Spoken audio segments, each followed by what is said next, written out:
Friends, नमन करता हूं आप सभी को। कल 22 अप्रैल था। 22 अप्रैल समूचे विश्व में पृथ्वी दिवस, वर्ल्ड अर्थ डे या विश्व पृथ्वी दिवस के रूप में मनाया जाता है। शाम को प्रयास था कि पृथ्वी मां ही है, धरती को हम लोग मां कहते हैं। धरती मां को नमन करके दो शब्द वीडियो के माध्यम से प्रस्तुत करो।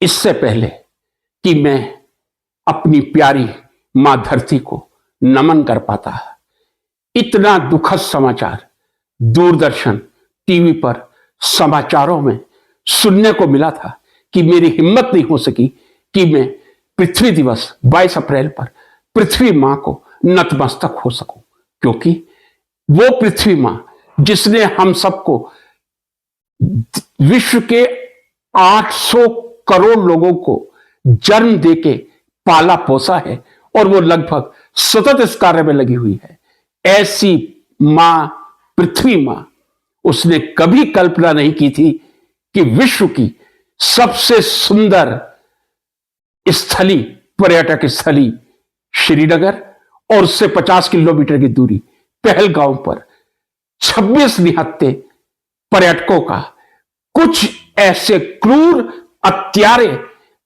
के शब्दों को लाऊं, शब्दों की कमी पड़ती है।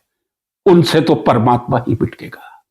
ऐसे लोगों को परमात्मा की ऐसी सजा मिलती है, आने वाली 7 क्या 70 पीढ़ियां उनकी नष्ट ही होती हैं। यदि परमात्मा में विश्वास है, यदि आपको अल्लाह में विश्वास है, जीसस में विश्वास है, ये जो कल श्रीनगर की सुंदर पावन धरती पर पहलगांव में कुकृत्य हुआ है, उन सभी लोगों को अविलंब मौत की सजा हमारे सैनिक दे देंगे, मुझे पूरा विश्वास है।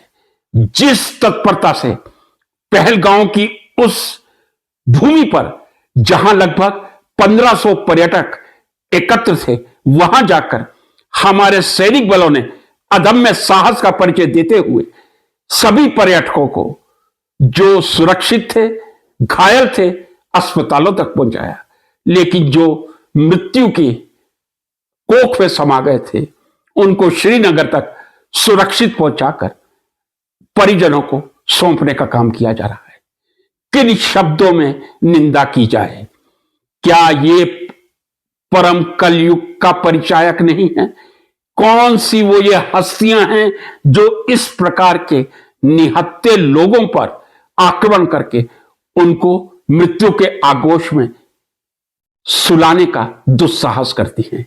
इसका जवाब मेरा देश भारत, इसका जवाब मेरे देश के प्रधानमंत्री आदरणीय मोदी जी, हमारे गृह मंत्री आदरणीय शाह साहब और मेरे देश की वो सेना जो अटूट निष्ठा से समूचे राष्ट्र की रक्षा में लगी हुई है, ऐसा विश्वास देगी कि अब फिर आगे कोई इस प्रकार का कुकृत्य करने का दुस्साहस नहीं करेगा। मैं सभी मृतवासियों को नमन करता हूं, परमात्मा से प्रार्थना करता हूं उनको अपने चरणों में स्थान दें, उनके सभी परिजनों को इतनी शक्ति दें, हम सबको इतनी शक्ति दें कि हम उनकी मौत को स्वीकार कर लें, लेकिन हमको इतनी शक्ति ना दें कि हम इसका बदला ना दे सकें।